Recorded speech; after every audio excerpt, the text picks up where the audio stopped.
सवाल था कि मन और इंद्रिया ये दोनों के बीच का जो संबंध है उसको कैसे काटे। भाई आंख है, कुछ देखा तो वो विषयों में आकृष्ट हो ही जाता है, कृष्ण को भूल जाता है, भोग की इच्छा करता है और फिर वो हम कर्म कर डालते हैं।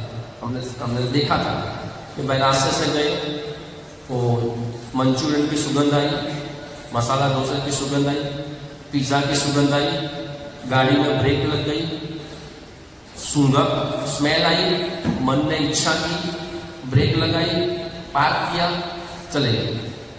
तो इस तरह से वो पूछ रहे प्रश्न।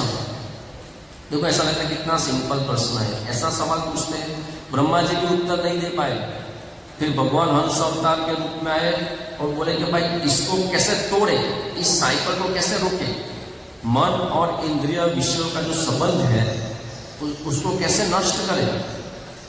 एक सिंपल एग्जाम्पल है, उसी तरह से मोबाइल में खराब देखा, वो लड़का लड़के एक दूसरे के पीछे पागल हुए, खराब कर्म किया, फिर पहले इंद्रिया विषय में गई और फिर इच्छा हुई और फिर खराब कर्म हुआ। ये 3 स्टेप्स पूरे जगत में चल रहे हैं और जो इस स्टेप को समझेगा, उसको तोड़ेगा, तो वो भगवान को इजीली प्राप्त कर पाए। इसलिए ये प्रश्न पूछा गया हमारे लिए। उसको मालूम था भगवान को कि मेरे जीव को ये प्रॉब्लम आएगा कि उनकी आंखें हैं विश्व में जाएगी, कान है सुनने में जाएगा, जीवा है तो खराब खाने में जाएगी। तो भगवान को मालूम था कि ये लोग ऐसे फंसे हुए हैं और इस तरह से उसमें से निकल सकते हैं। तो किस तरह से निकलना है उसका जवाब अभी स्टेप बाय स्टेप हंस अवतार भगवान खुद इसका जवाब देते हैं। मैं कुछ बोलूँ अपूर्ण होगा और कोई बोले अपूर्ण होगा, लेकिन भगवान खुद हंस अवतार के रूप में हमको समझा रहे कि देखो इस तरह से तुम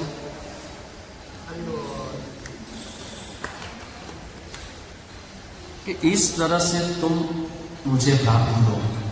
और हमारा हरे कृष्ण के भक्तों का ये उत्तरदायित्व है कि हम सबको, हम खुद जन्म सार्थक करें, कर पर उपकर, हमको खुद इतना स्ट्रांग बनना है कि हजारों लोग इस खराब आदतों में फंसे हुए हैं। लोगों को मार्गदर्शन की जरूरत है। लोग इस आदतों में इतने खराब तरीके से फंस चुके हैं। आज शायद ही कोई एक घर होगा कि जिसमें ये जो 4 पाप कर्म है उसमें से एक तो होता ही होगा। पूरे जितने भी मान लो कि 10 लोग एक घर में रह रहे हैं, 5 लोग रह रहे हैं, मम्मी पापा है, भाई है, पत्नी है, तो कोई ना कोई तो होगा ही। तो एक इस तरह से फंसे हुए हैं। मेरी दुकान में कस्टमर आए और बोला डिप्रेशन की दवाई, मैंने बोला डॉक्टर से लिखवा लो। तो उसने बोला कि वो जो उसका जो भी था तो वो दूसरी स्त्री के साथ पापाचार में लिप्त और उसकी उम्र क्या है अप्रोक्स 50 इयर्स। उसकी 18 साल 22 साल का बेटा बेटी है और इस तरह से पूरा फंसा हुआ है। सज्जन आदमी 50 साल के बाद भी इंद्रिया 50 क्या अजामिल तो 80 साल का था। अगर हम ध्यान नहीं रखेंगे तो ये जो हमारी आंख कान नाक जीवा त्वचा ये जो इंद्रिया है वो अगर अलर्ट नहीं रहेंगे तो हमको कहाँ से कहाँ ले जाएगी। मनुष्य जन्म मिला है तो हमको बहुत ही सावधानी के साथ भगवान को प्राप्त करने का प्रयास का उसमें मजा है। पवित्र जीवन में जो मजा है वो अपवित्र जीवन में नहीं है। इंद्रियों को संयमित करने का जो टेस्ट है वो इंद्रियों को असंयमित करके भोग विलास का वो टेस्ट नहीं है। वो जैसे 2 व्हीलर होता है, 4 व्हीलर होता है, उसकी सर्विस नहीं कराते हैं तो कैसा खखर करता है। वैसे ही जब कोई व्यक्ति असंयमित होता है, उसका पूरा इंद्रिया चारों दिशा में दौड़ता है तो पूरा खंडित हो जाता है, वो पूरा डिस्टर्ब हो जाता है, बार क्रोध करता है। तो इसलिए जब व्यक्ति संयमित होता है तब वो जीवन में आगे बढ़ता है। अभी एग्जाम चल रही है, खत्म होने को आई बोर्ड की एग्जाम। कौन नंबर 1 आएगा, कौन बोर्ड में फर्स्ट आएगा? जिसकी इंद्रिया संयमित होगी वो, जो जिसकी इंद्रिया बेकाबू है, जो खुद को नहीं जीत पाया, वो क्या बोर्ड के एग्जाम को जीत पाएगा? वो क्या जीवन के एग्जाम को जीत पाएगा? तो इसलिए एक भौतिक डिग्री चाहिए या कृष्ण को प्राप्त करने की डिग्री चाहिए। सबसे पहला पॉइंट तो यही आता है कि मन और इंद्रियों के बीच का जो संबंध है उसको तोड़ो। और इसका सॉल्यूशन यहाँ पर दिखलाते हैं कि दिव्य ज्ञान प्राप्त हो जाने पर मन तथा इंद्रिय विषय का पारस्परिक आकर्षण समाप्त हो जाता है। दिव्य ज्ञान प्राप्त हो जाने पर, जब व्यक्ति को दिव्य ज्ञान प्राप्त हो जाता है, जैसे एक सोना होता है, अब सोने का मंगलसूत्र है, सोने की अंगूठी है, जो भी है, सोने का भाव 10 ग्राम का होगा 65,000 70,000, तो उसकी इतनी वैल्यू क्यों है? क्योंकि वो ऊपर से भी सोना है, अंदर से भी सोना है, इसलिए उसकी बहुत ही वैल्यू है। लेकिन वो ऐसा भी होता है कि अंदर से सोना नहीं है, बाहर से सिर्फ उसको कलर किया हुआ है। ऐसा भी लोग नकली पहनते हैं कि भाई चोरी होगा तो भी कोई प्रॉब्लम नहीं। तो वो सोने का और इस सोने के वैल्यू में बहुत फर्क है। एक पूरा सोना है अंदर से भी बाहर से भी, और एक सोना है खाली बाहर से उसको कलर किया हुआ है। तो उसी तरह भगवान के धाम में जो लोग हैं वो पूरे गोल्ड है, अंदर भी सेम है बाहर भी सेम है। अभी हमारा तो क्या है, अंदर अलग है बाहर अलग है, शरीर अलग है आत्मा अलग है।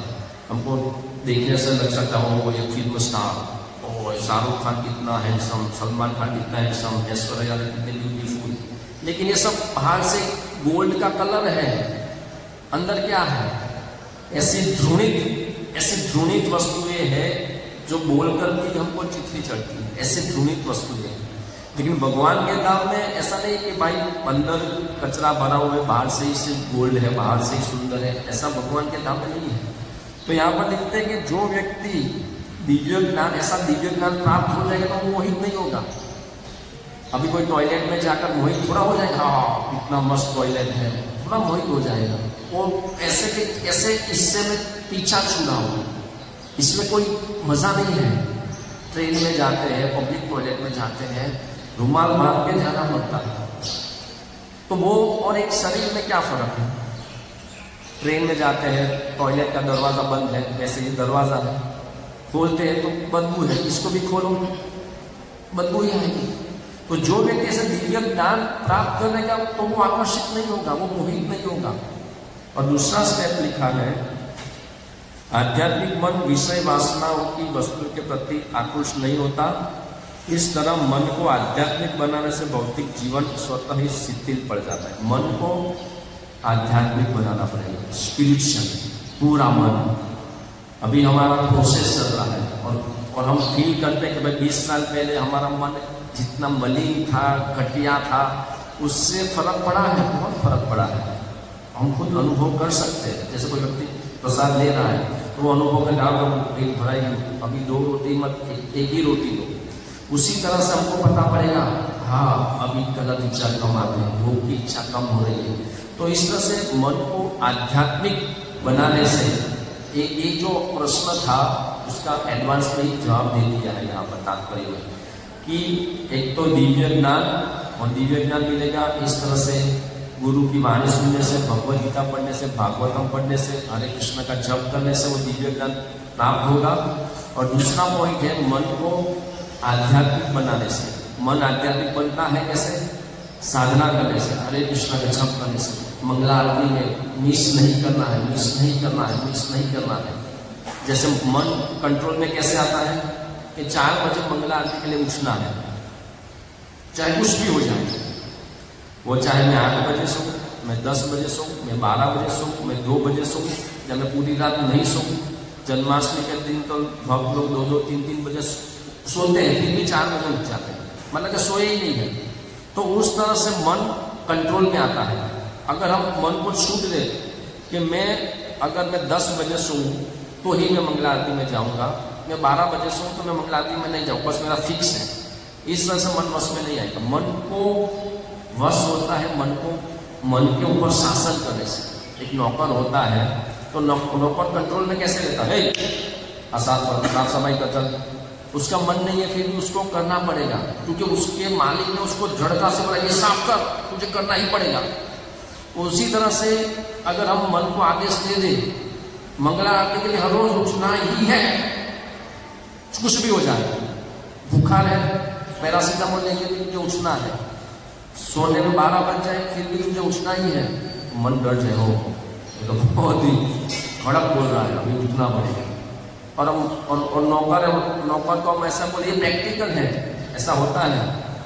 तो उसी तरह से मन के सामने अगर हम सॉफ्ट रहेंगे, बेटा ठीक है 12 बजे मत उठना, कल मैं 8 बजे सो जाऊंगा फिर तू उठना, तो मन को हाँ ये थोड़ा ढीला है, इसके ऊपर मेरा वर्चस्व चलेगा।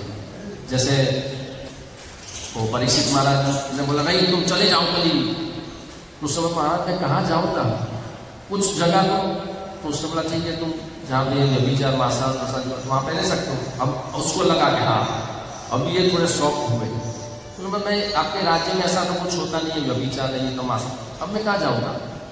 तो उसने ठीक है जहाँ सोना है वहाँ तुम रह सकते हो। बस धीरे धीरे करके कली ने परीक्षित महाराज को इमोशनली या शरणागत होकर उनसे अपना काम करवा लिया। इस तरह से मन के सामने अगर हम ढीले रहे तो मन हमारे ऊपर हावी हो जाता है। इसलिए यहाँ पर लिखते हैं कि मन को आध्यात्मिक बनाने से हमारी जो समस्या है कि मन इंद्रिय विषय में लगा हुआ है, वो समस्या का समाधान हो जाएगा।